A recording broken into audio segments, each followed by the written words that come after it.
How y'all feel out there? Do you feel good? I said, do you feel good? Come on. The groove feel good when it make you move. Make your next move your best move. I said the groove feel good when it make you move. Make your next move your best move. It feel good, don't it? It feel good. It feel good cause you know it's good. Hey, it feel good, don't it? It feel good. It feel good cause you know it's good.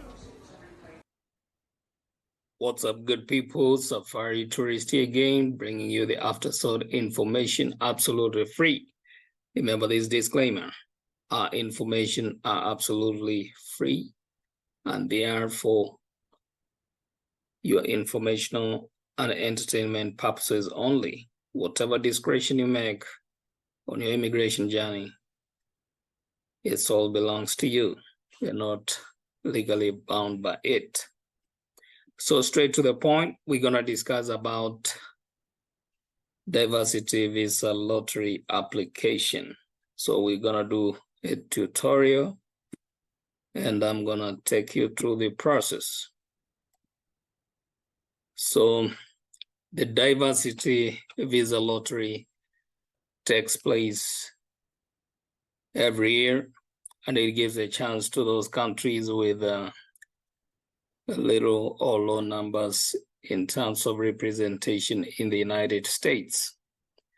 That is where the chargeability issues come for those countries that have higher numbers of green card-based immigrants. They do not qualify. Or if you come from those countries like India, Nigeria, and the likes. So that's the reason they do not participate in the DV lottery program. So in that regard, the diversity visa lottery is played, or the applications, they run from the month of October every year through the month of November every year. And the results are out in May of the preceding year. So for now, as we approach the DV lottery 2025, let's go through the application, the initial application process. And you know that the DV lottery application does not need or require any documentation, such as the passport, the travel document, nor the passport photo. And maybe your educational qualification paperwork or any uploads. You do not need to send either on as attachments or through the mail or through the fax. No documentation whatsoever. So the diversity visa lottery part 1 entrant information will require your last name or the family name, your first name, of course, your middle name, or whichever name that you have. Some people have 2, some people have more than 3 names. Depends on where you were born and raised. The next, and this one will go with your paperwork or your birth certificate and other documents. And also the next aspect is the birth date, of which you will have to give your the day you were born, the month, and the year. And the next is the gender. You're going to select whether you are male or female. And the next thing is the city where you were born. Some people get confused in this aspect because, especially in Africa where we have municipalities. But you remember, even those places with the counties, they can act as cities because they are the highest jurisdiction of the civic center. So that can act as your city and not necessarily the small town within or under the jurisdiction of that county. So the next thing is the country where you were born. You will have to check on the list, of course, right here on this very form, whether your country qualifies in terms of eligibility. If you are eligible, then you will select yes. Then if you do not If you select that one, you can select which eligibility you're claiming, either on the country you were born or the country that your eligibility or where you reside at that point. The next big thing is the photographs, and that comes where you will need a digital photo, of course, the colored photo on a white plain background without any obscurity, no shadows. And also make sure you do not wear the earrings or the shades or the capes or the hijabs or other things that bring about obscurity. And remember, it has to be a 240 kilobyte, that is 600 by 600 megapixels or 2 by 2 inches, the American standards. And they have the demo on the photos, and you can, before you upload to the very form, you can check your photo whether it qualifies to those specifications during this process.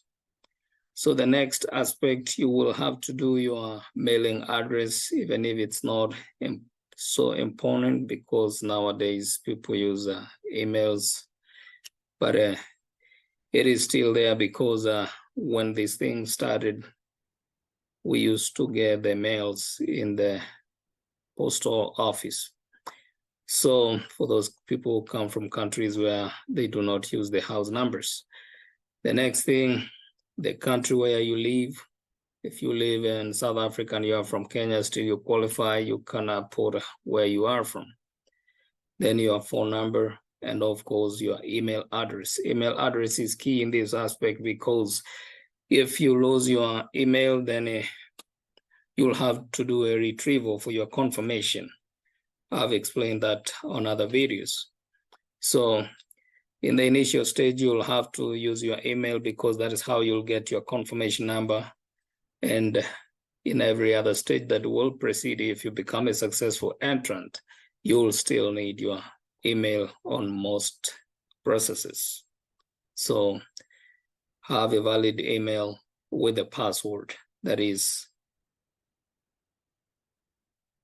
always easy to remember when it comes to dealing with these matters. The next thing is your level of education. The Diversity Visa Lottery does not need any great information, and it does not help you in any way that you're gonna get maybe a good chance of selection. The Diversity Visa takes the bare minimum of high school, and afterwards, they will require either some 2-year experience in any field. So for this initial stage, your experience doesn't matter that much. So the next aspect will be your marital status. At the initial stage of application, you can select if you're unmarried or if you're married, if you're divorced or widowed or legally separated.